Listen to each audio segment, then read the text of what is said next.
right now, so any second we'll be live. Yeah. It says we're live, but I gotta verify. Now we're live. Facebook! Woo! Welcome to Comic Spot.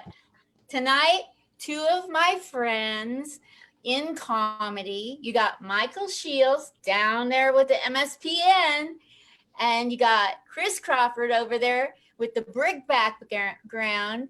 These two men have befriended me and vice versa. We're in this together. Yeah, we're in this together. You guys think you're in something together. We are. We're plotting against me. They are going to interview me. They're going to interview the pH out of me. Why not? Why not? No more pH balance for this girl. They're going to ask me everything from soup to nuts, and I'm going to come up with funny, smart aleck, crazy stuff, and it's going to help me have more material on stage. But the main thing I want you all to know is Chris Crawford and Michael Shields are in the Veterans of Comedy, veteransofcomedy.org, great organization. Give to it, book talent out of there. Let's help this organization. These two men are serious about their comedy craft. They're hard-working working comedians, tearing up the place. I'll be posting both their bios. I've already interviewed them. Tonight's their night to interview me. So let's segue into me. It's about me.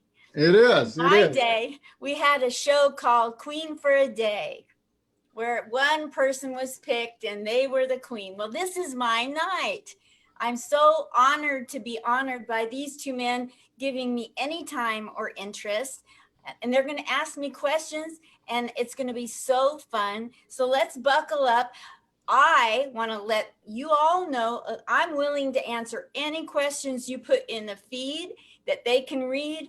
I'm willing to answer any questions. Every time you ask me a question, I come up with a joke for my material. So ask away. So here we go. But first I have to give them a little background about me. Yeah. I am a 69-year-old lady. I'm not old in my mind. I'm not really that old in my body. You are what you think. That's true.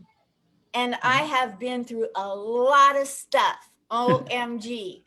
And my focus in my personal life is to always think like the little girl before all the traumas, all the pain, all of the idiots that came along, and not ever get bitter, and to bring to the stage a little childlike essence. The little child in me is on stage. The little girl that used to like to make her parents laugh because they were traumatized by Hitler in the Holocaust. And I would always try to make my family laugh. That's who I am. So I'm the same person right now as I am on stage. I'm a little goofy, and I don't really care what people think, and I just have fun. So that's what you have to do. Yeah. All right. So I'd like to give the show over to these two men who have worked their tail off trying to come up with questions to ask me. Do you guys have any questions before I give the show to you? No, I'm ready. Okay, Chris, Michael, duke it out. You can do it any way you want. I'm giving the show to you. All right, we'll start up. Go ahead, Chris. I'll follow. All right, cool. You just said something about your family. I think that it sounded pretty deep. Like you're talking about surviving the Holocaust and things like that. I do want to know essentially where you're from, and I want to know a little bit more about your family and just the family life that came with it. Okay, so I'm from the city of Portland, Oregon. So Portland doesn't have a lot they can brag about. So fortunately, I came along. You know, they've got Tanya Harding. I'm going into my material now. Yeah. They have D.B. Cooper. No, Portland was a really quiet town, and now Portland's turned upside down. But Portland is where I'm from. My parents came there in 1947 after Hitler. And what's the other two parts of the question? what type of home life did you have? Because I think that you're talking about parents surviving the Holocaust, and definitely it sounds like a situation where they came to the United States and they're probably building a dream and working hard and starting from nothing and maybe coming up, having to pull themselves up by their own bootstraps. And that's a Yes. very interesting and fascinating kind of life. And but sometimes it's hard and comes with a lot of pitfalls. So I am curious about that. All right, thank you. My dad was Jewish and my mother was German Christian, which meant that they argued all the time. They didn't know the war was over. They never got the memo. They just kept that fighting. And so my security in life was insecurity. I Oh, wow. always wondered when they were going to get divorced, you know. I should have started a sports bet thing. And, you know, like my dad would do anything to make a buck. Okay. He learned to lie, cheat, and steal to get through the Holocaust. Oh, wow. So there were many things he had to do unethically to survive. And it became pathological for him. He couldn't stop. Once he had survived that way, he brought that to America. And I literally was raised to lie, cheat, and steal. Lie about if my dad was at home, you know, lie about. And so I didn't learn right and wrong until I started venturing out like in junior high and going to other people's houses and learning you can't have that. That's mine. You can't just take it, you know. Right, right. And telling the truth didn't come easy for me. So Oh, interesting. yeah. Interesting. Well, with all that being said, what's one of the funniest memories in your family? Oh my gosh. I liked the way my dad would mess with the proselytizers. My dad was Jewish by defense, by default. Right. He didn't do what it took to be Jewish. Oh no. He would do everything to not let anybody turn him into a Christian. And he used to love to mess with the Jehovah's Witnesses, anybody that knocked on the door. It was hilarious. Oh, wow. Wow. It was That's like always fun. it was so funny because they thought that he was really interested and he wasn't. He was just wanting to get him into a conversation Right, and right. argue for like as long as he could.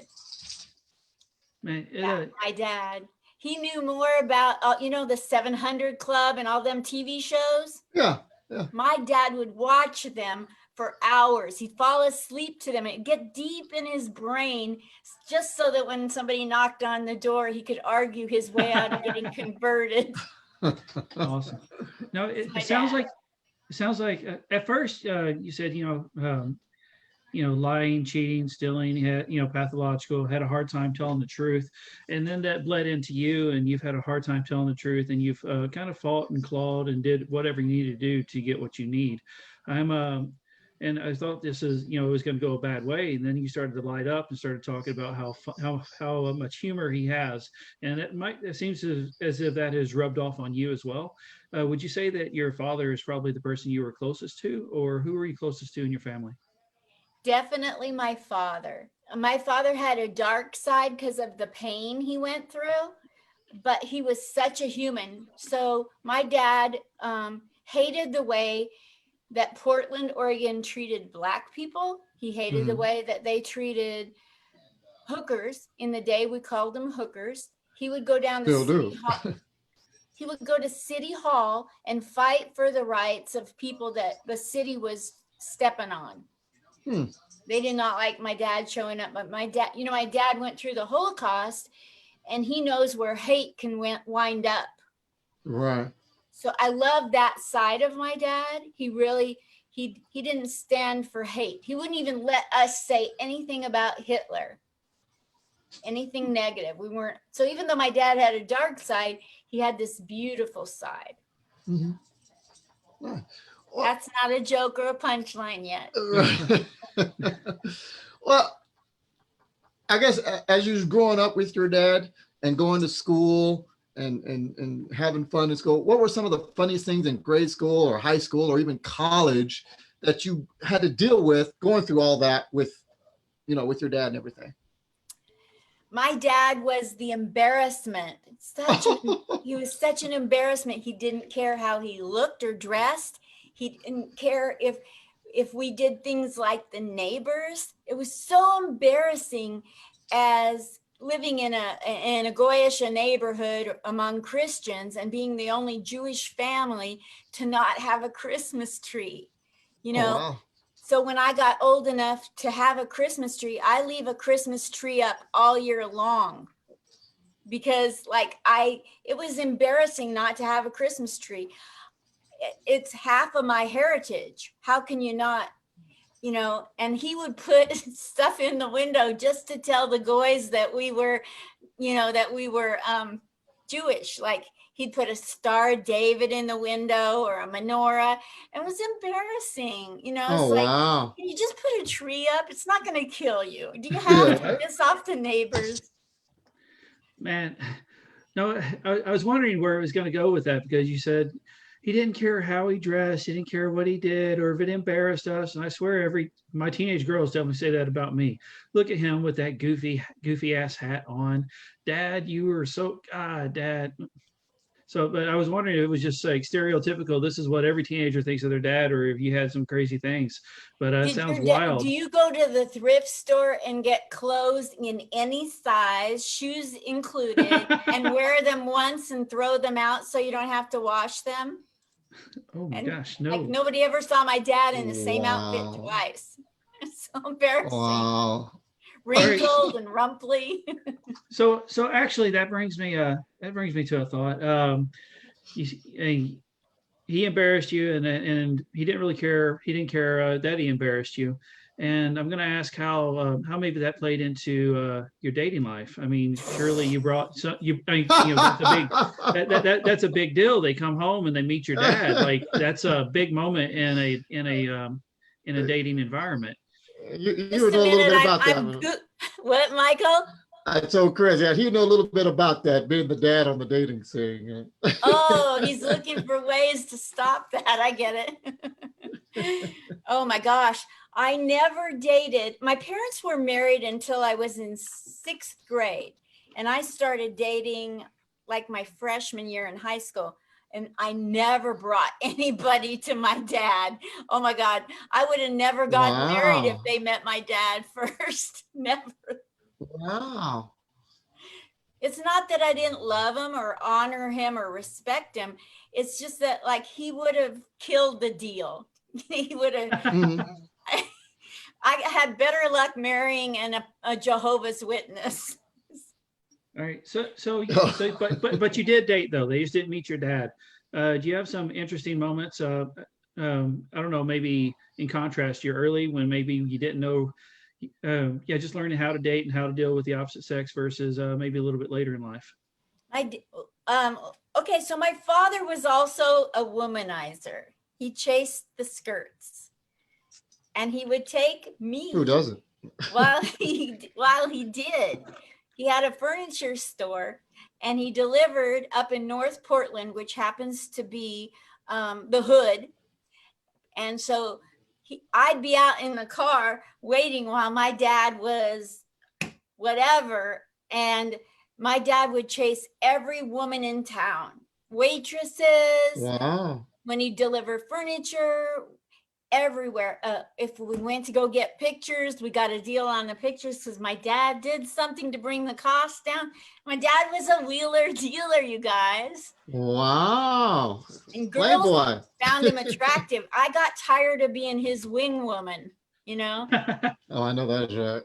He'd be asking me, do you think she fine? Dad, I'm 6 Years years old. old. Well, Really? you know what they say, when you got the little kid or with the little girl with you, it makes you more appealing anyway. It shows you a family man. I was a babe magnet for But him. did he return the favor later? Was he later your wingman? Never. No. No. Well, it sounds like you had a lot going on with your dad. What kind of relationships did you have with everybody else in your family? Like your mom? Do you have any brothers or sisters? Okay, my mother was the German Christian, and she was my way or the highway, no nonsense. And so Right. I didn't relate to her much as like I did. I mean, I always wanted her love and never felt like I got it until it was Oh, like her wow. last year in life. We got it all straightened out. And I miss her Hmm. dearly. And I invalidated that she loved me. If she would say it, I didn't believe it. Because she didn't Wow. show it like my dad, you know. But Right. I didn't have a closeness to my mother, but I did it at the end, and I have a twin brother and a Oh, sister. nice. So my Okay. twin brother is as funny or funnier than me. He A tells me twin. that Wow. I am him in drag. And I think that's a hysterical line. And I told Yeah, him that that is funny. I was born first, so he might be my afterbirth. Oh.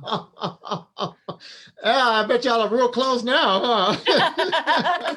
No wonder he thinks you're a drag. I know, right? And my sister doesn't understand humor to the same degree that I do. My mother owned a bar, and she Oh, ran it like nice. clockwork my whole life. But when she'd hear a good joke, she'd call my sister to tell her the joke, and my sister never got the jokes.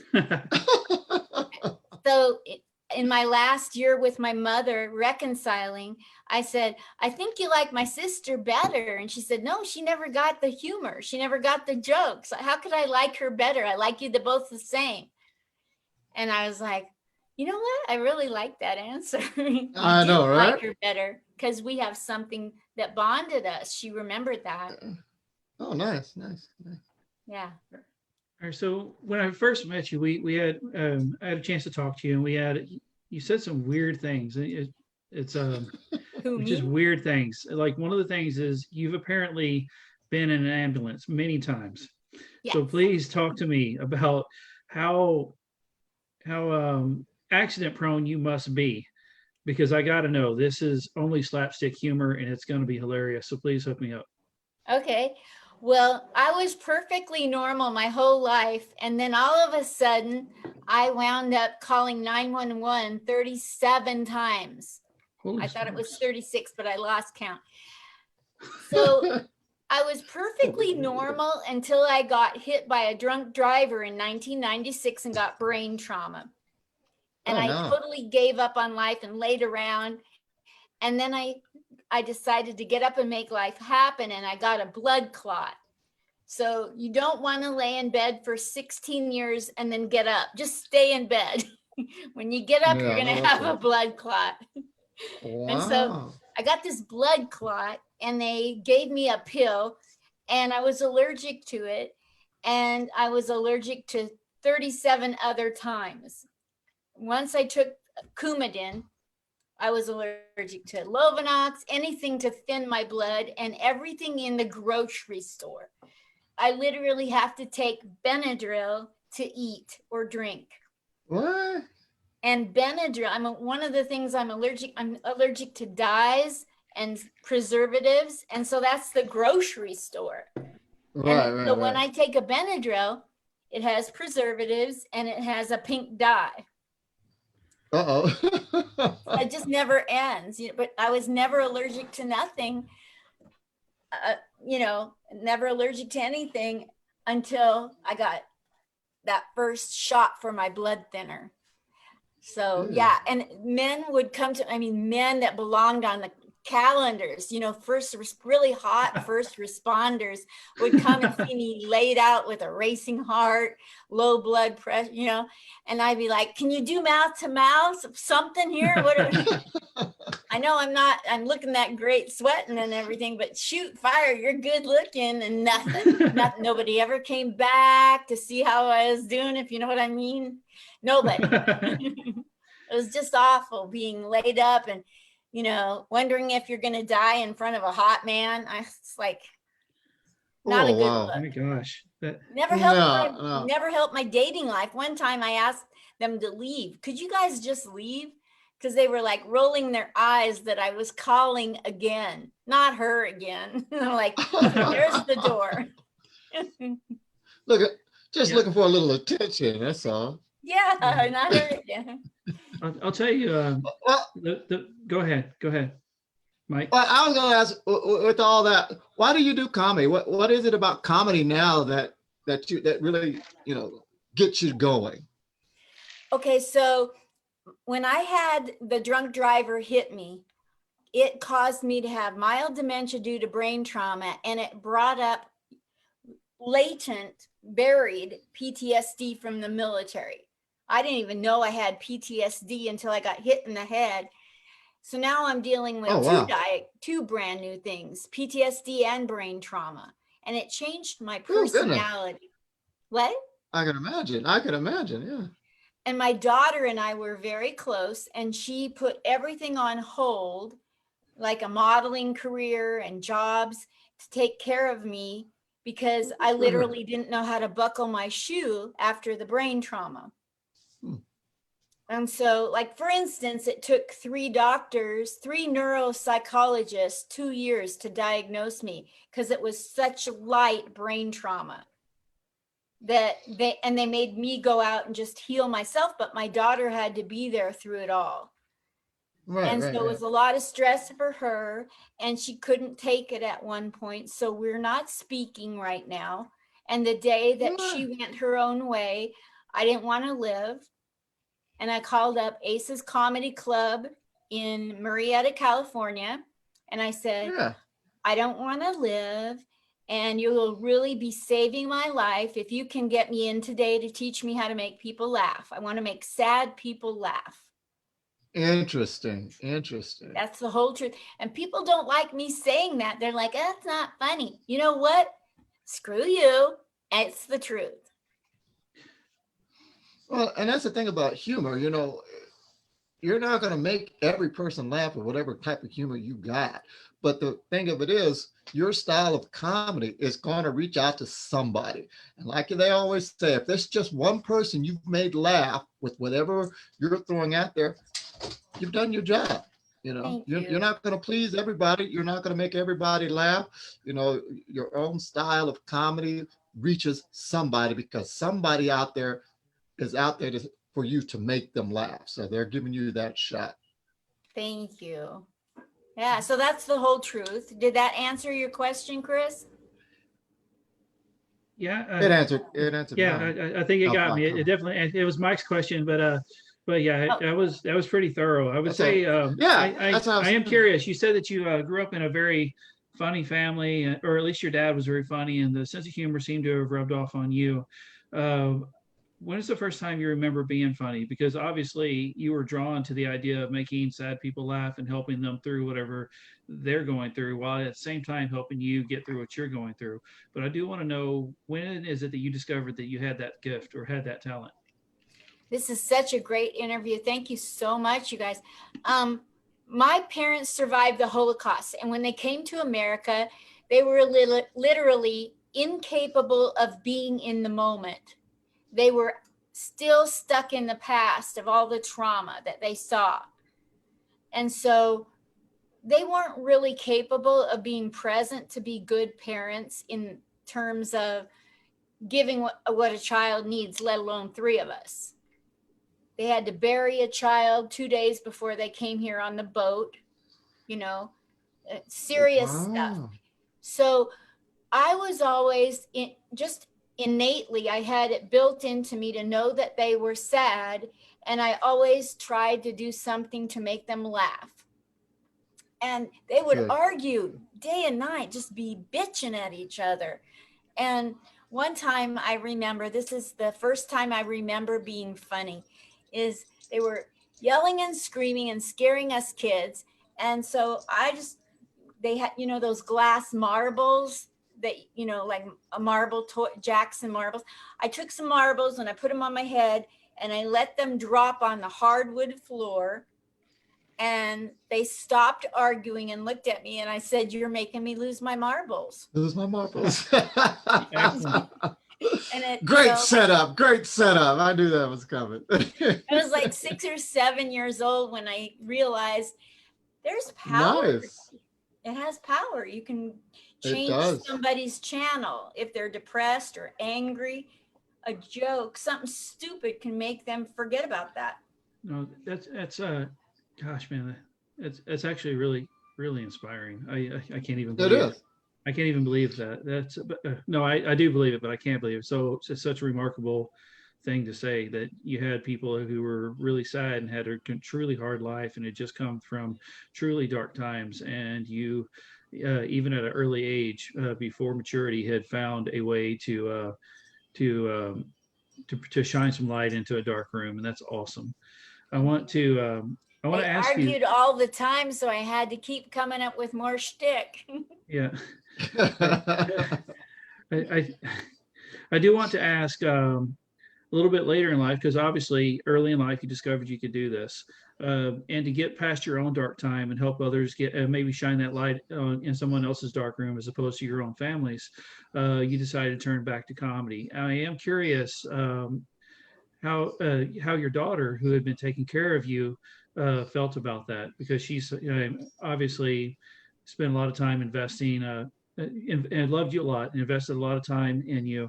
I am curious if I guess I'm curious how she felt about you taking on comedy and jumping back into the world in such a way. I wish I knew.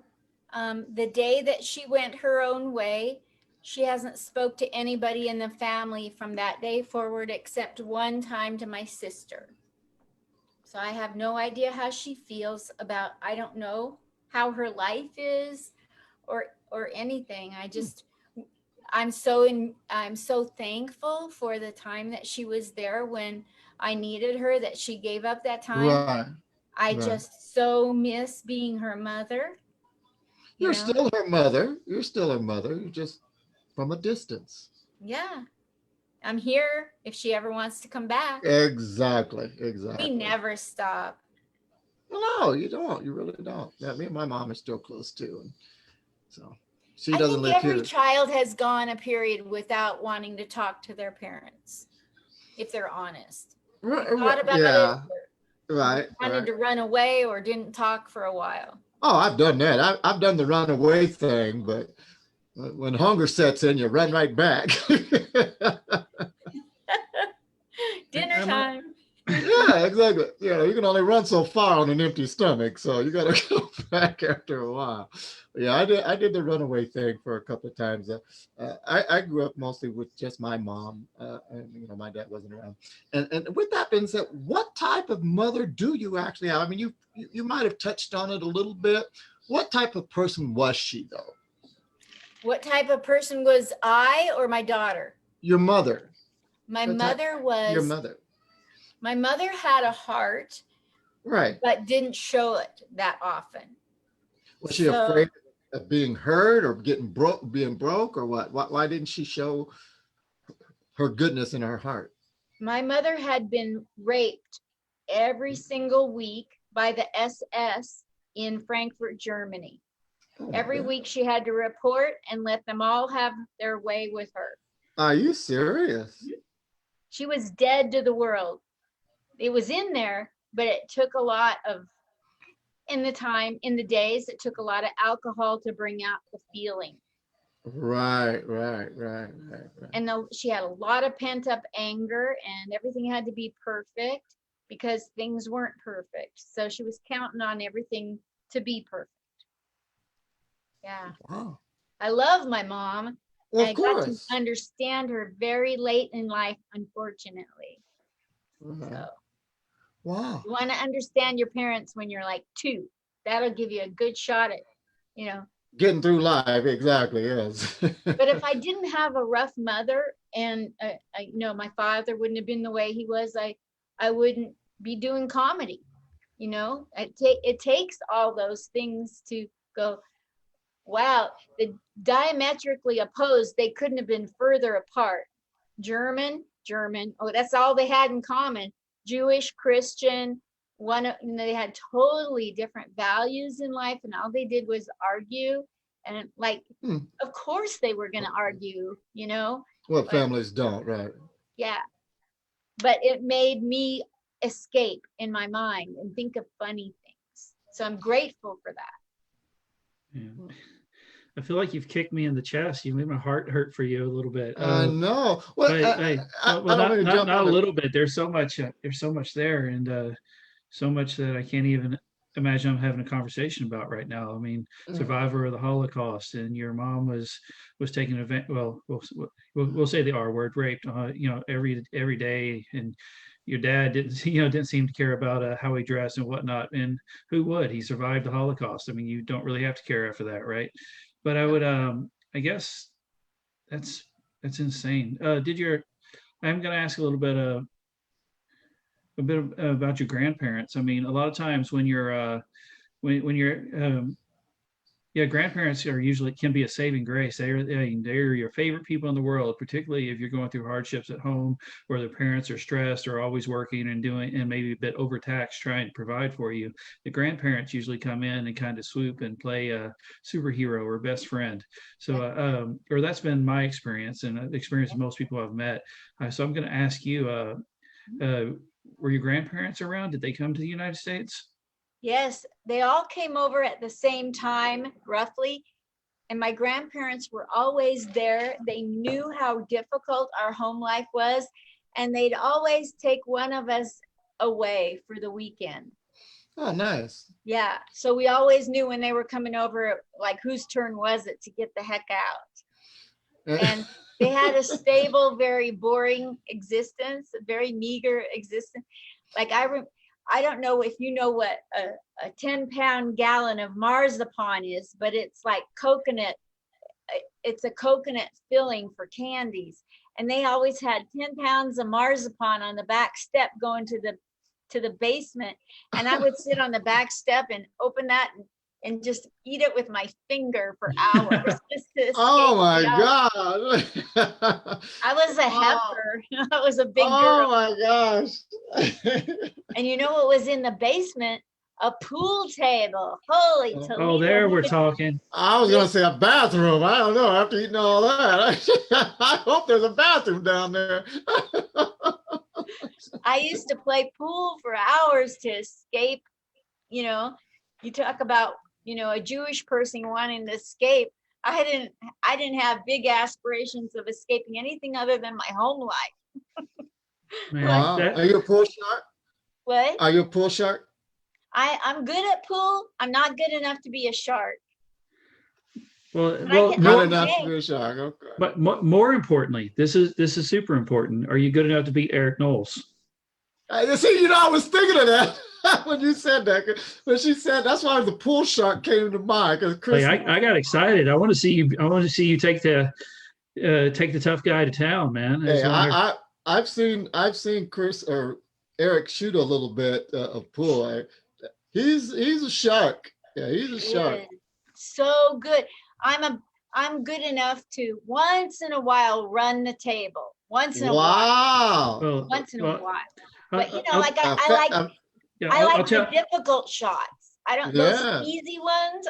Screw it. You can hire somebody to shoot those. I want the Right. Yeah, I'll tell you, Mike. I think that you'd be impressed with if you were to see me shoot pool as well. I'll tell you that most military people I know in the dormitory, one of the primary pieces they have in the dorm is a pool table. And when we go overseas, what is always available to us is a pool table, and it's the cheapest form of entertainment. And particularly early enlistment, that's all you can afford to do. So you drink and you play pool with your buddies at the barracks. And I would say that we all get pretty good, and then we end up joining leagues and doing things. And I said that because I want to remind you that this young lady was in the military, and that might be, and she already had pool skills going in. I think that she is a shark. I'm calling bullshit. I want to see her beat Eric Knowles down. But please, can you tell us, talk about the military stuff for a little bit? I know that you're in. So what's the question? I want to know, I want you to tell me about maybe some funny stories or give me something weird that you might have experienced in the Army. Oh, I thought I was about to ask what part of the military were you in? So I was in the Army, and I was in finance. Oh, okay. Because what else are they going to do when you're part Jewish? Of course, they're going to put you smack dab in the middle of Germany and make you count money. Right. That's so foul. Right. That's Like, funny. well, who's in charge of this? Hitler? What's going on here? Right. That's funny. And That's they funny. put me in a town. You probably heard this in my comedy. They put me in a town in Germany called Hanau. And I was the only woman on the post. There was another woman, and she said, "Oh, I'm so glad you're here. Now I can leave." Oh, wow. And I should have left with her. And there was 2000. It was before Gloria Allred. It was before the Me Too movement. It was a time where if women joined, they needed to expect whatever was dished at them. Right. And I was a young, little, shy virgin. Shy. No, you joined the army. You joined the army. You weren't shy. If you were shy, you'd have joined the Air Force. Sorry, Chris. All right. And so all day long, I say that I was in the Women's Army Corps. I was a whack, but it was more like Right. all day long the men wanted to have a whack at me. Yeah. And Right. I was really good at saying no in 4-letter words. And, like I remember another scenario, Chris, in the military that I had a lieutenant, and I won't say his name, but every time I was in the room, he would stop talking to the men if I walked in, and he'd look at me and he'd say, "They call me the 60-minute man." And I didn't know what Me Too was or nothing, but I got kind of tired of hearing that because I knew it was what it was. So one time, without thinking, I just said, "Yeah, what? Prove it. Get it up?" Prove it. Get it up. All right. Nice. But seriously, overall, I never had so much fun with camaraderie, meeting people, learning, traveling. It was so great. I like to say on stage a lot of stuff about it, like the best part of going in was getting out. But really, Right. that's not really true. I mean, when you're in, you can't wait to get out was the Right. meaning behind it. Right. And then when you get out, it's like, man, I wish I'd have stayed in longer. I know. Yeah. Well, Yeah. outside of your grandparents and your mother and your father, what about your aunts or uncles? Any of those play a important role in your life? Okay, so my parents were only stinking children, which goes back to them arguing and wanting their own way. Right. I didn't know what an aunt, somebody starts talking to me about a picnic and a reunion, I get scared. Like, I don't know what that is. Right. My family never wanted to come back together. They divorced. Like, I don't know what an uncle and a cousin, a second cousin once. No. I just want to call. Wow. I can't relate. I don't know where to put that. I can't Right. file it. Wow. Okay. And like family to me just means argument. Right.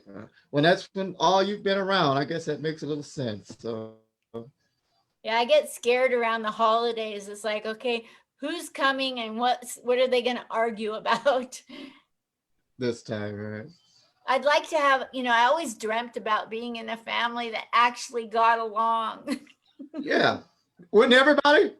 Wouldn't be family otherwise. Yeah. Chris doesn't argue. He just gives in. I know Yeah. his wife. I know his wife. He better not argue. Yo, you don't know. Maybe I like to be pushed around. You don't know. Oh, yeah, right. I was really shy, and I was told by my parents that I was shy and sensitive, and I never stood up for myself ever. I held everything in until a year ago. I'm not kidding. Wow, that's dangerous, because you hold a lot of stuff in. If it comes out, it explodes. And that could And I have be one friend that will put up with me saying what I really feel right now, and I'm actually able to tell her whenever she pisses me off or steps over a line.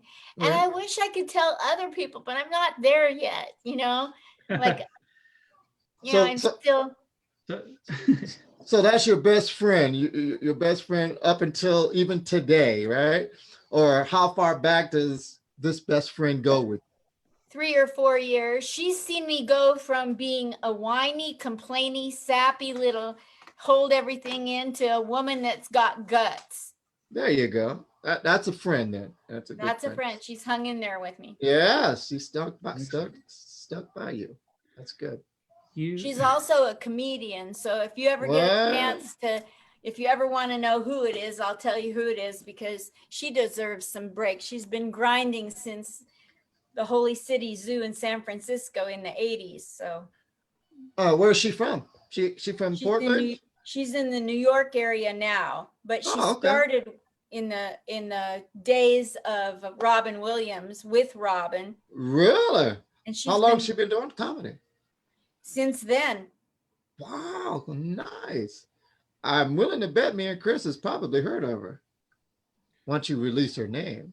drop her name. Did I Yeah, just say it now? It's not like I'm saying anything bad. It's yeah, all say No, good. it. you're Do it. name dropping. It gives her a If little. anybody can do anything good for Helene Witt, Witt, and sometimes she goes by Helene Weiss-Witt because she has Hmm. 2 personalities and 2 Facebooks. No, she was a teacher, and so she puts the clean stuff out for the teachers. Yeah, exactly. Excellent. Exactly. She Exactly. blocked me off the other one. She blocked me off the clean one. Because you But just couldn't stay clean on it, right? no. So yeah, she deserves some break. She does so much for so many people. She is really, she belongs, she puts in hours every week, keep helping people transform and go from where they are to where they could be. And I mean, I can't tell you how I owe her my life. The Nice. things she's Good. listened to get me to the place where I have confidence. Nice. That's cool.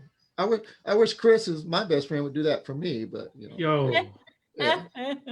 He just throws me in the water and say, kick your legs, kick your legs. Dog paddle. Yeah. whatever, Mike. See, man, you don't even know. He knows I've got his back and he's got mine. He I does. would. He does. I am curious. You said that you bottle up an awful lot, and then when you explode, you really explode. And there's not a lot of people that have been able to deal with you, other than maybe your best friend, who's always been there for you. I am. I'm curious about your living situation. Once you got out of the military, and if you had to take on roommates, and if you had to take on roommates, uh, how that went with them, because it sounds like this could have been a hell ride, or it could have been just for either them or you. Because if you're just balling it all up, then it's a hell ride for you. But if you're exploding on them, well, that sucks for them. So let's talk about you and growing pains with roommates. Yeah. I held everything in my whole life. I never blew up at roommates, even though I could have. I wasn't connected to my feelings. I just felt like I didn't know what I felt until Helene helped me to know what I feel. And now that I know what I feel, I'm like, shit, I have been holding everything in for 68 years. Wow. So yeah, I never took it out on people. I did passive aggressive things like, not return phone calls because I was upset, not talk to people. I have run across the country many times to get away from people. Like I was living in New York and somebody that I was living with was like, well, maybe you could do this on garbage day, and maybe you could do this, and maybe you could do that. And I didn't know my feelings. So I was like, yes, yes, yes, yes. And then like, wait a minute. And I just felt so used. I picked up and left and went across back to Oregon. Wow. Like I didn't know my feelings. And now if somebody says, do you think you can rewrite this and get it to me in an hour? I'm like, hell to the no. Right. Want to give me more time? Yeah, I Oh, need more man. time. I need more time. All right. But yeah, I've had a lot of roommates, and some people are better off just living alone. I'm going to go there. I think that I've been single since 1981, Wow. and I've had a few roommates, and now I like things in a certain place. I like to do things when I want to do them, and That's the like, military in you. yeah. And like I don't want to have to share, like, excuse me, I'm trying to do a Zoom thing. No, I just want to do a Been Zoom there, thing. done that. Oh man. Well, I, being Go a ahead. mom, you have a daughter, right? Just a Yes. daughter. You don't have a son or $2 or anything like that. Just the one daughter. One daughter. That's Well, right. what's some silly stories about being a mom for just that one daughter? So this daughter is so special. When she was like 4 How years, special is she? You set it up. I just knock them down. when she was 4 years old, she went up to a cook in a restaurant and touched him on the back. And he turned around and said, "How did you know I'm in severe pain in my back?" So I'm like, this little kid, she's like a healer, Yeah, right. you know? So I think she's got some real intuitive stuff going on that she could tap into, but she hasn't. But Wow. one of the funniest things that ever happened with us, two funny stories raising her. Okay. One time we had no money and we were on vacation at the local hotel, a hotel around the corner.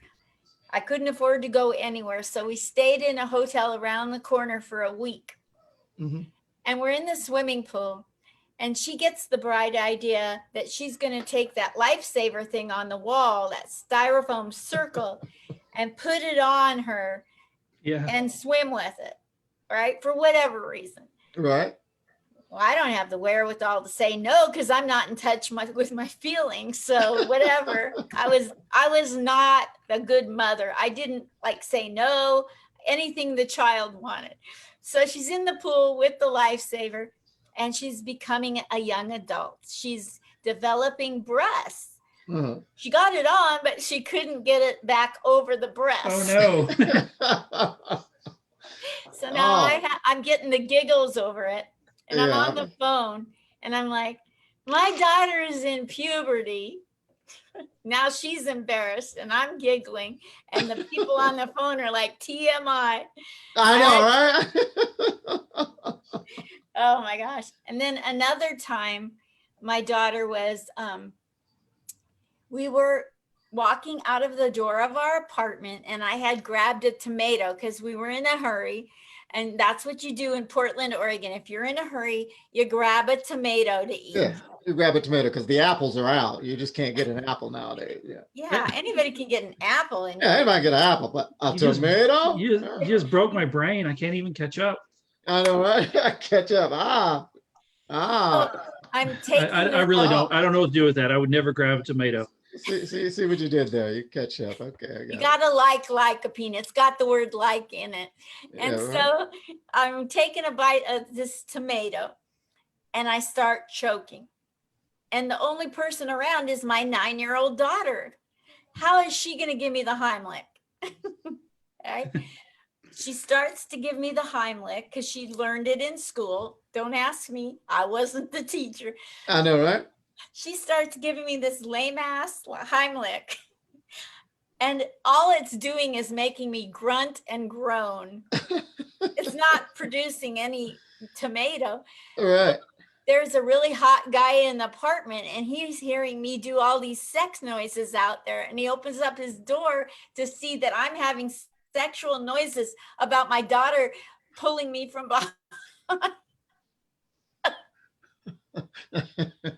TMI? TMI.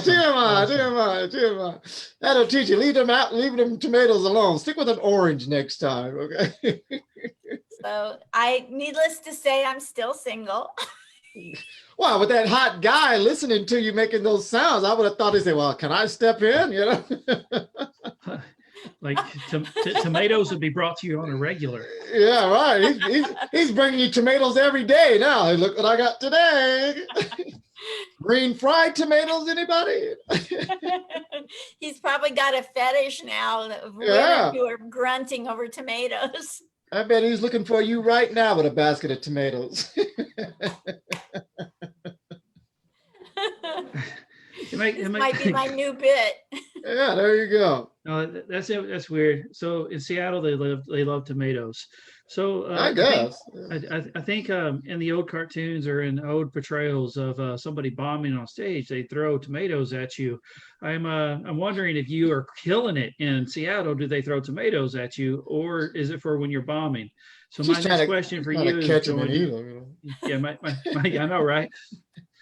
But my question for you. Come on, Mike, catch up. Now, she's done. All right. So, Linda, I want to know, seeing how that made me think about killing it on stage and bombing on stage.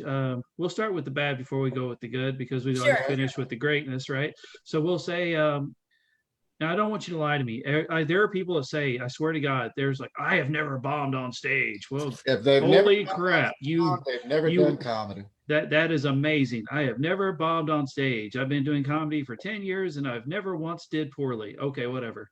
So I'm not going to say, have you ever bombed? I'm going to say, what is it? What is the worst situation you can remember? The most uncomfortable you have felt on stage or in a venue? Oh God. Oh dear God. And there it is, the question. Yeah. I've been in comedy 7 years with a brain injury. In the first 6 years, I was using notes. Have you ever tried to do comedy with notes and get people to buy in that you need them because you're special? Oh my gosh. There's probably 500 comedians in Portland, Oregon, who are going to die of cancer because when I went to the stage, they went and started smoking. Oh my gosh. I was so bad. Oh my gosh. It isn't until the last year that I've gotten funny. My very first really good comedy set was right here in Vegas. Steve McAnally took a risk and put me on a real show. He's funny. He's a funny guy.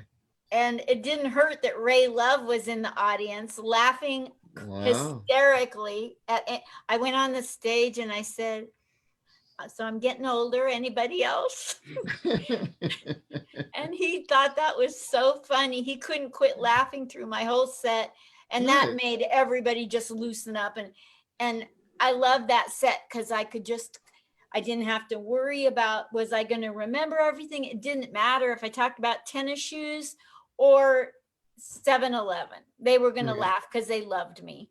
Laughter creates laughter. So yeah. Yeah.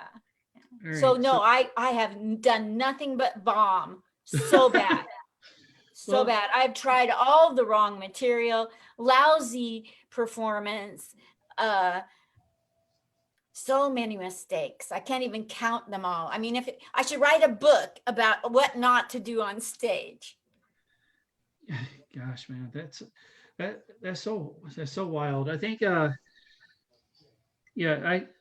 as far as comedy and coming up, I had to pretty much make it up on my own based off of just what I thought was funny and try and figure out how to construct jokes. I didn't grow up in the improv system or any comedy club system where they gave lessons and they taught you structure. And when someone's just like, go back to the basics, I don't know no damn basics. The way I say it is how I say it. And I think that I do pretty okay in the rooms now, and there's a lot of tests and trial and error, but I do pretty well, and I've had to fight for it and come by it on my own.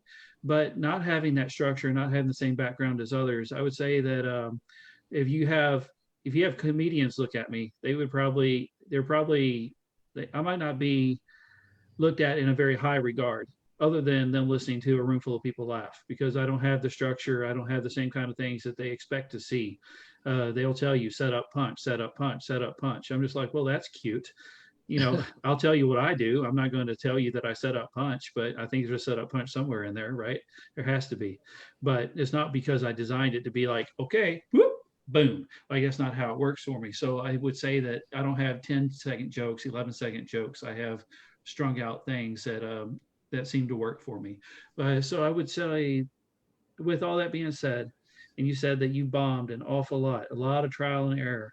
I am curious if you had any comics reach out to you or give their opinion, wanted or not. Yes, so many people tried to help me. And, like I hate unsolicited advice unless it's about comedy. Right. So I don't want to hear how you think I should dress or I should tell everybody happy birthday on their birthday. But if you want to give me a tip on how I can be better, OMG, please do. I'm totally open to that. I have no clue. I'm just out here. I took courses and, like Jerry Corley taught me the basics of writing. I had really good people in New York, and I still do. Vanessa Hollingshead, I don't know, women of a certain age. She's one of my coaches. Steve Marshall coaches me without charging me a penny. Shout Nice. out to Steve Marshall for his patience with me. He Yeah. lets me write puns for him once a week, and it That's takes cool. him an hour and a half to help me make them worth putting on his website, Oh, because I'm a wow. baby comic. He's a 40-year veteran, you know, Uh, so you got that going on. But just, like people haven't really said, oh, just recently people have been putting me on their stages for guest spots. I had a couple of I had 25 bringer shows in New York and Philly in 3 months, but they're bringer shows. They weren't, I got on one real comedy club show in New York, and, it doesn't matter. I would rather not get booked till I'm ready. And oh, now I'm finally feeling like I'm good enough and I'm getting booked. So good. Good. Now, how is it going there in Vegas? Oh man, that Vegas market, I understand, is a huge market out there. Like I know Steve McNeely, I can never say his name right, but I know McAnally. Steve McNelly is out there, and I know he does a lot of shows and puts on a lot of events out there in that area. Yeah. How is that scene for Las Vegas comedians? I know I've heard some of the comedians complain about it, Really? divided. Yeah. So I had it explained to me by one veteran of one of the groups. So there's two groups of people, according to this one person, that there's those who work the little places and those that work the big places. And the people in the big places never help the people in the little places. Hmm. So it's hard for the little people to get into the big things. Well, I don't know if that's true, but that's what this one person told me. Hmm. I don't see divisions, like I can hear you could complain about it and I can validate that that's how you're feeling, but I look at like we're all humans. And let's say Chris is working at Brad Garrett's and I'm only at Steve McAnally's. I don't see him as not being willing to put me on a stage if he has that ability to put me on. Because if I do, I'm going to treat him differently when he gets to know me. Hmm. And I just want him to know I see you as a human, and I can banter as good as you can. Let's banter a while. You'll hear I'm funny. If you want, I don't go after and say, hey, can you put me on a show? That's not, once in a while. If I know that, like I did at the backstop down in Boulder City, and I did at the Notoriety Club. They booked me because I went in there. I said, this is my crowd. I'm ready. I know I can knock it out of the park. Please let me have a spot. So in February, just because I was so sure that that's the kind of club that I can knock it out of the park at my level. I'm not at the place where I could knock it out of every club, and I'm not going to act like I am. But if I know I can, like the backstop, it's 50% veterans that go there for the comedy night. Oh, please let me on stage. Are you kidding me? I got to do this room. Right. Well, how do you put yourself out there then to get booked at some of these small rooms, big rooms, whatever? How do you put yourself out there? I mean, how do they find you and say, "Hey, I want to put you on"? Well, when I first came here, Stephen Pearl got to know me on Facebook just as Okay. friends. Yeah. And he invited me to his birthday party at the Laugh Factory. So Nice. I came here and I got to meet all the people my age that are killing it in comedy, and they all loved me. But Yes. I'm not at their level to be on at Laugh Factory other than a guest spot, and they don't really do guest spots for people at my level unless you're just, I'm not going to ask for something I'm not ready for, Well, yeah. and then leave an impression that I failed. Right. Right. Wait for Right. the time. And then I got to meet Kathleen Dunbar, and she does a lot of different shows on the fringe in a good way, like nursing homes, big nursing homes with 200 people watching in a really plush thing, not in a casino, you know. And she's talking about having me host when I'm ready for that. And, you know, I keep letting her know that I'm getting funnier and sending her updates, you know, like that would be really cool I love doing comedy at nursing homes and stuff like that. But I got in at the Notoriety Club. I got on at Steve McAnally's, and I'm doing all these Zoom shows I've been getting on a lot of shows with a lot of really talented comics, you know, and it's not real like in a real club, like at your place, Michael. It's not a real venue. It's a virtual Oh yeah. way of Oh, doing oh yeah. comedy. Oh yeah. But at least I'm being noticed by comedians that I'm good enough to perform with them. Yeah. And hopefully that'll translate in the real world after the pandemic. Right. Exactly. I was going to say this. This is it's very funny to me because number one, I've seen you in Zoom shows. You are actually it's very funny, and for a long time I was on the fence of whether I thought that what you said was true or not. This isn't real. This isn't whatever. But I think as a stand-up in general, I hope to be funny enough to one day be on a screen. Now that I'm on the screen all the damn time, I'm just like I can't wait to be back in the real world where I'm doing stand-up. If Right. I'm good on a little box, can I be good on stage? So I think it's funny that it's the grass is greener because when you're on stage, you hope to one day be in front of a camera and everybody in the world can see you. Now that you're on camera and everybody in the world can see you, you're like, this isn't real. What the hell? No, I think you're very funny. Your writing is very good, and I would not consider this any less real than anything else. It's different, it's weird, and it's hard. And if you're thriving here, you're going to do just fine when it comes time to get back. And if people are asking you to do things, for the love of God, just say yes. Because if you're too scared to take the step forward, you're not going to get to where you want to go. Exactly. Exactly. I come from Harvey's Comedy Club in Portland, Oregon. I don't know if either of you have been to Portland or done comedy there, but that was my home club. And when their doors reopened, they've been talking about having Stephen Pearl come and headline, and I get to feature. So I Nice. got my 20 minutes ready for There feature. you go. There you go. Now I see, and I've talked to you before. You've met Sinbad. Yes. How did that go? Do you want to know how it happened? Of course. Okay. So here's the deal. Long time ago, when MySpace first came out, Wow. yeah, I don't even remember what year it was, but MySpace. the celebrities would be on there, and they were hungry for Oh people yeah. to love them and add to their numbers, and they'd actually talk to us.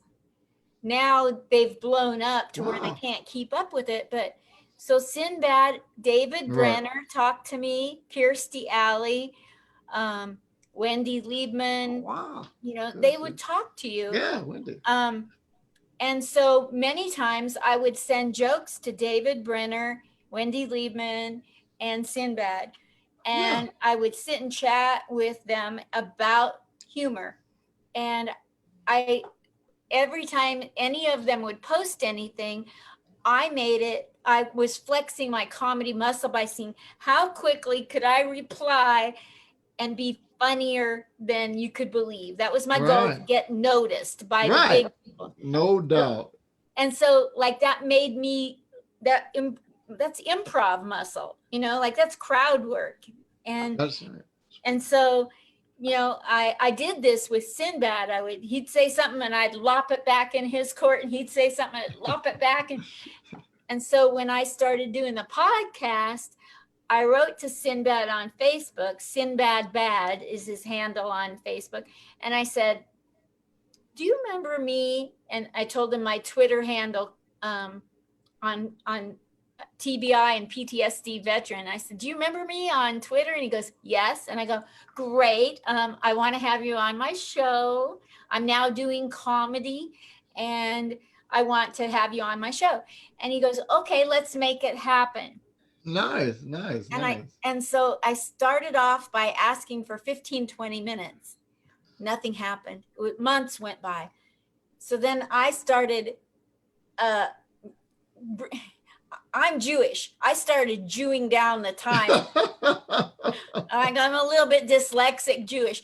And so it was the 15, how about 13, 10, 9, 8 minutes. I got myself down to, come on, Sinbad, 2 minutes. All I want.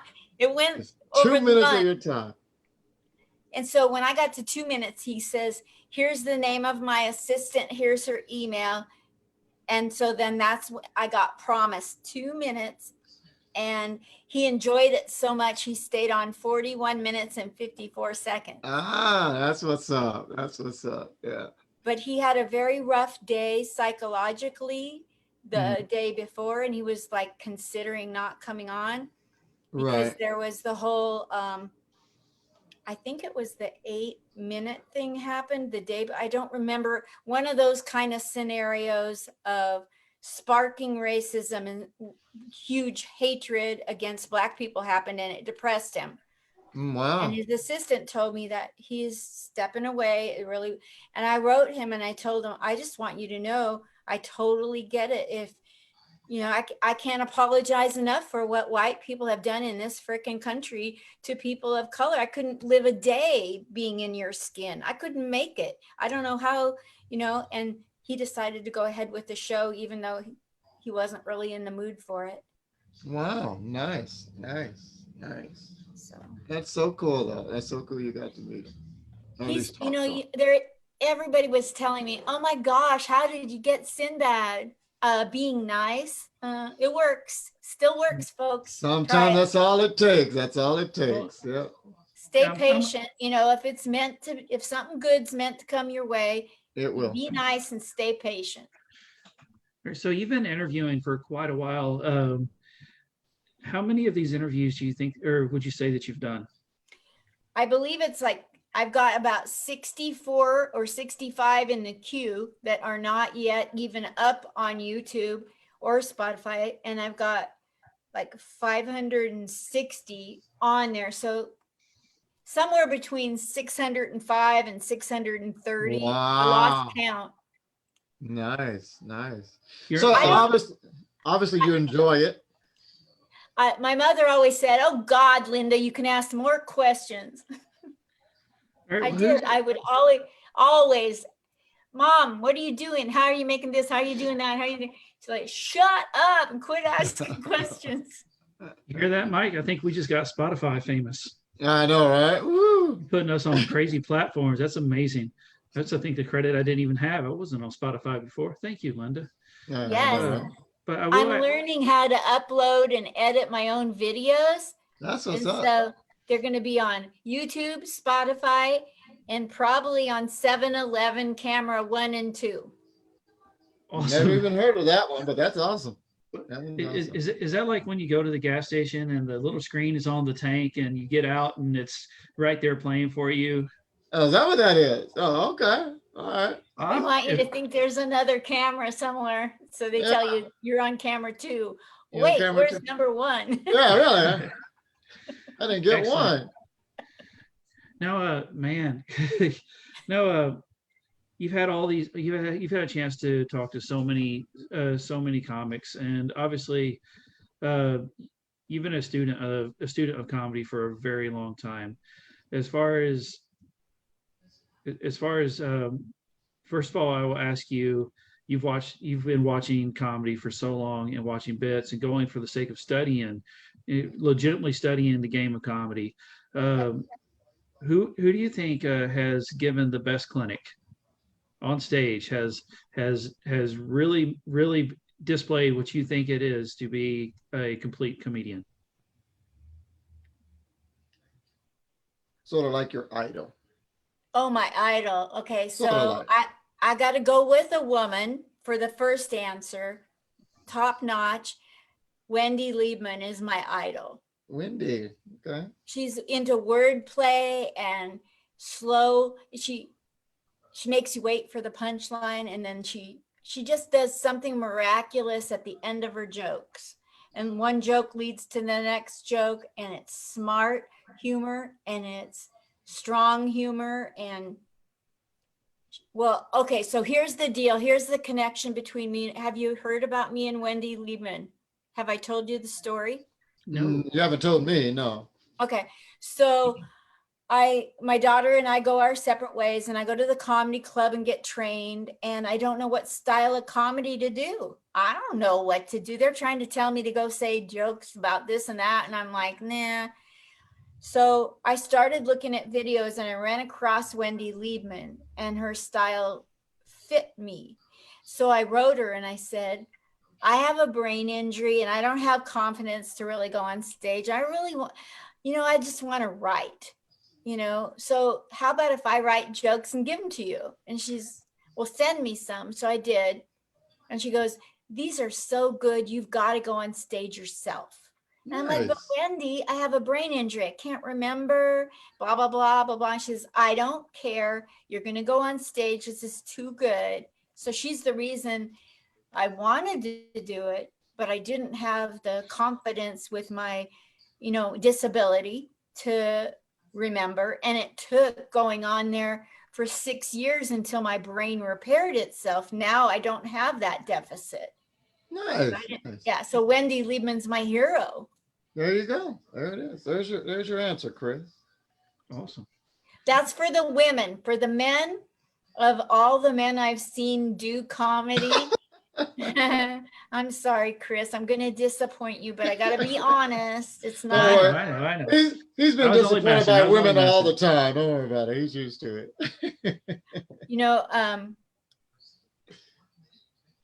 Sinbad. He can do. I had to think that's who it was. I mean, it just had to be. He doesn't need to be dirty. He doesn't hardly ever refer to dirty. He can bring down the house. He crosses over every generation, every color, and he's maintained, so much popularity. And you'll never run into anybody that'll talk shit about Sinbad. There's no shit out there to talk. No doubt.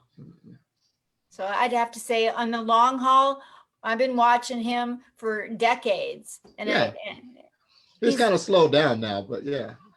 Yeah, he had the stroke. Yeah, that's what I say, because he's lost a lot of weight. So I know he'd slowed down quite a bit. So have you had an update to how he's doing? I do not. I haven't heard from him.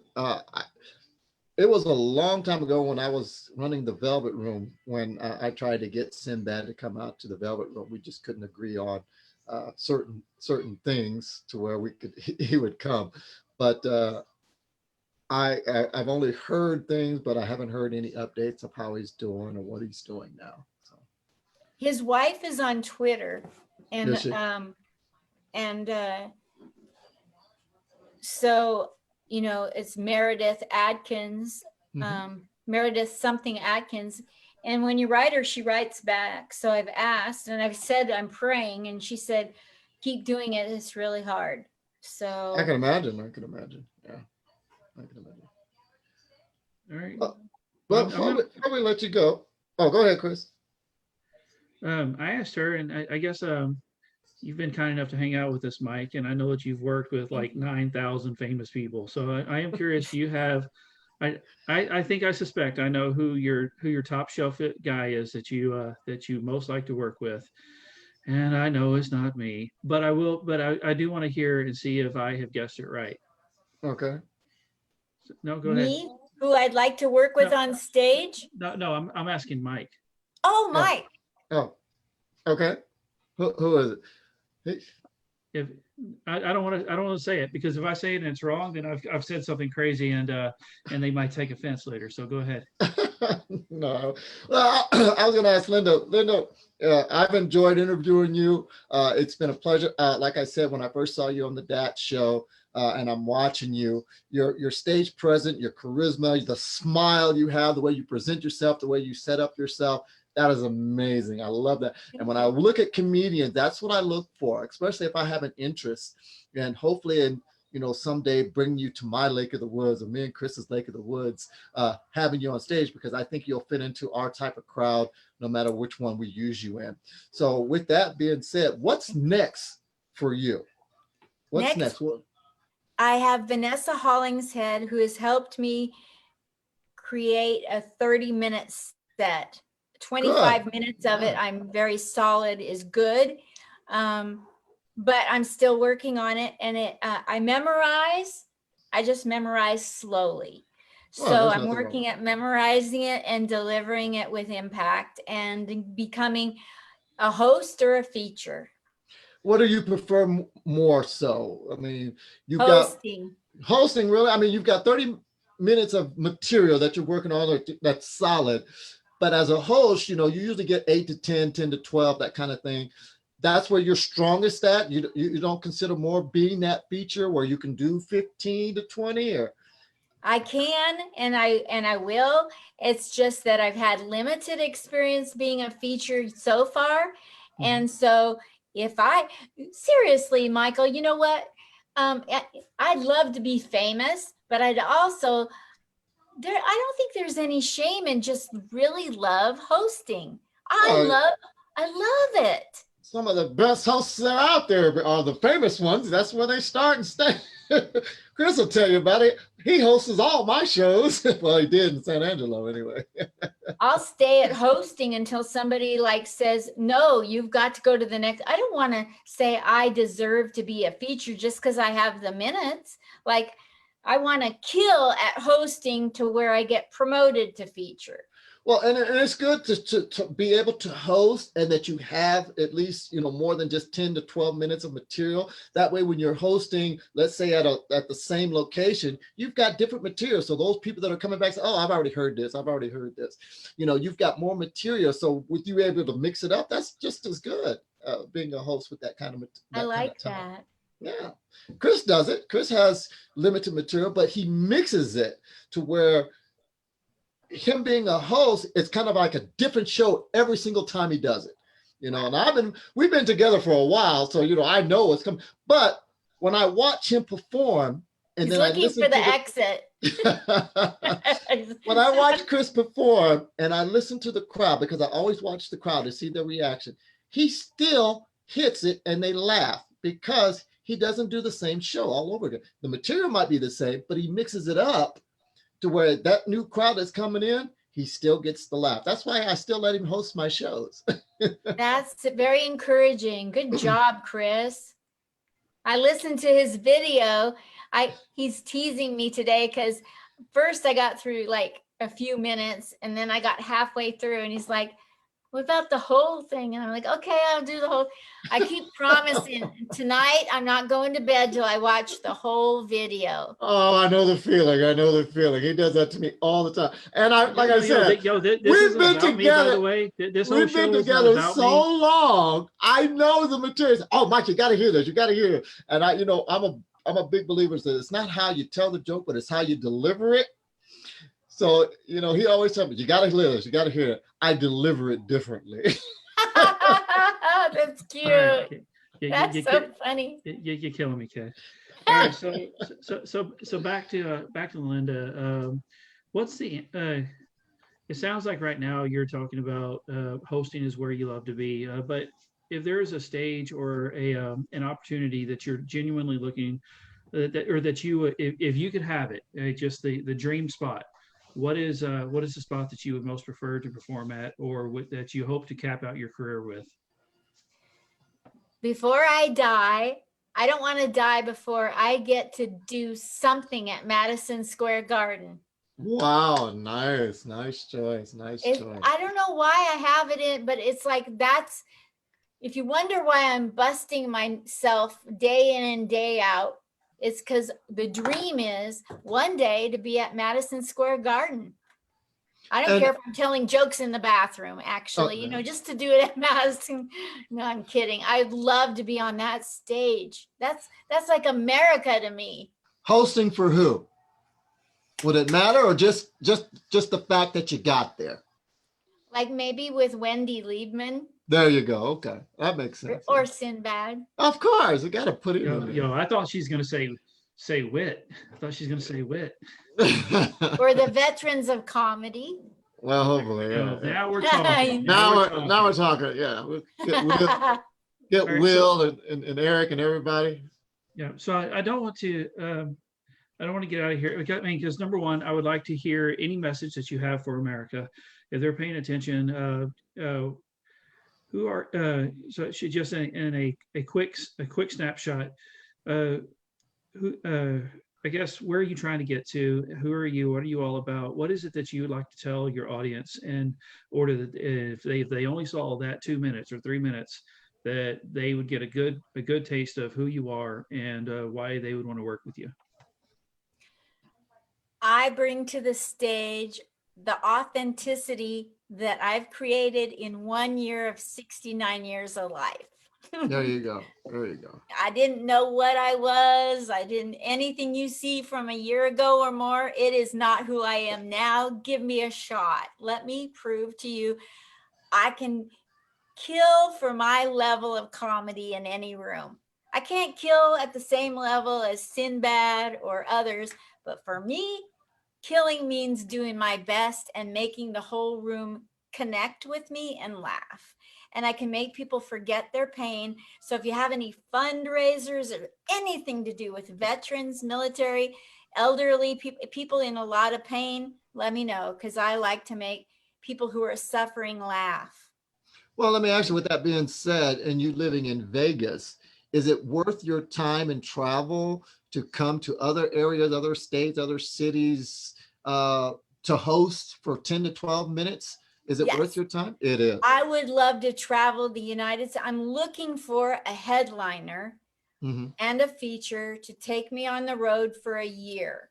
My goal is to go a year all over the United States, every little dive bar, underneath bridges, and find veterans around the United States for a year.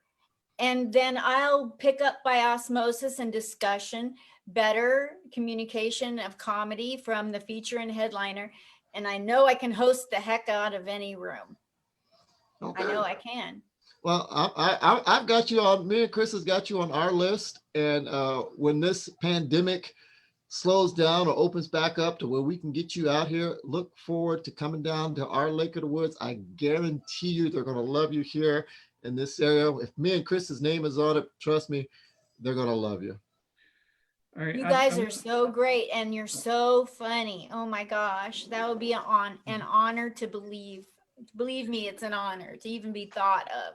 All right, so I'm going to give you this moment, because here's something that I don't know if Mike if Mike follows and tracks as many Zoom shows as I do, but I see you on an awful lot of them.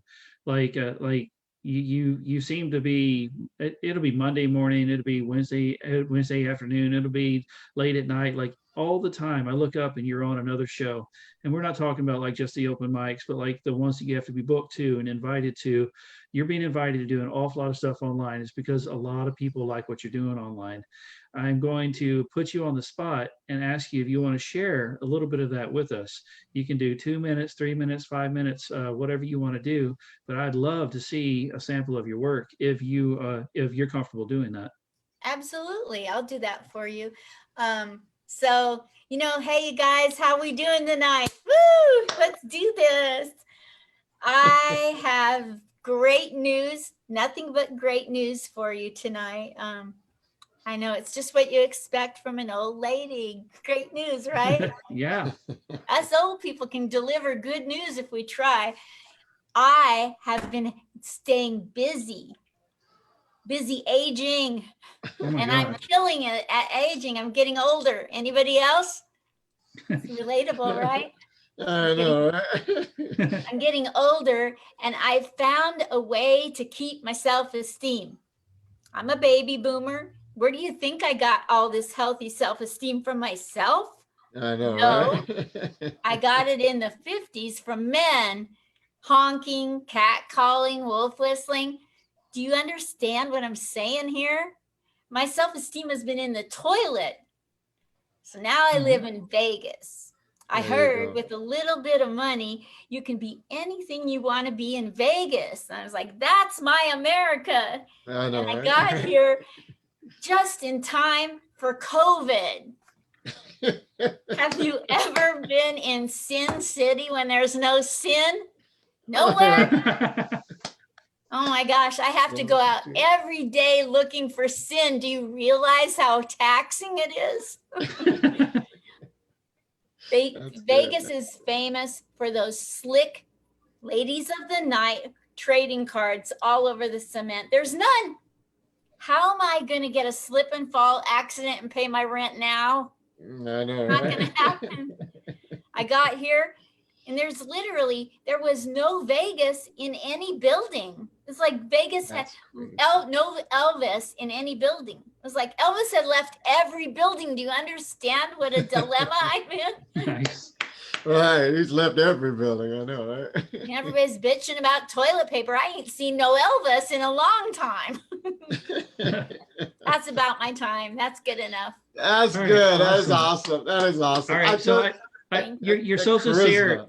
Yeah, you're so sincere. You have so much charisma, and I love That charisma is I love the outstanding. writing and like what you do. It's so honest and comes from a place of gold. And Thank you. you've developed it by for the sake of shining a light in a dark room, whether it was your family, whether it was friends, or whether it's the people that are going to be your friends or distant family in the future. Because once they see you, they're having a bad day, and if they listen to what you have to say and give you that moment, you're going to make that connection and you're going to make them smile. And it doesn't matter if you're featuring or headlining or hosting; they will remember you. They're going to No remember doubt. you because you met anybody that makes you smile, anybody that can touch you in that way really will stick with you for life. And I know that you're one of those people. So thank you so much for letting Thank us you sit so and much, have a you conversation with guys. you. Yeah, that was great. It was great interviewing you. I had a great time. You were very well, very interviewish. Thank It's you. so nice to I've interview. never had anybody give me time and really come up with good. They say they want to interview and they do 3 or 4 or 5 questions and it's like, I got so much more to say and now I Right, feel right. exhausted. You guys Good. run me over the ringer. Good. We In a did good our way. job, dude. We did our job, dude. Yes. Thank you so much. It was wonderful. Appreciate it. No You problem. guys, Anytime. I'm going to go put all the material that I have of their links, their websites, you name it, where to follow them, their introduction bio, and you'll be able to help their career because you see how real they are. They're out helping my career tonight. So let's give back to good people, you guys, and follow Chris Crawford and Michael Shields. All right. There we go. Thanks, guys. Thank Good you. job. And, Thank you. Love you both. Love you as well. We'll talk to you again real soon. Okay, bye. Bye-bye, guys.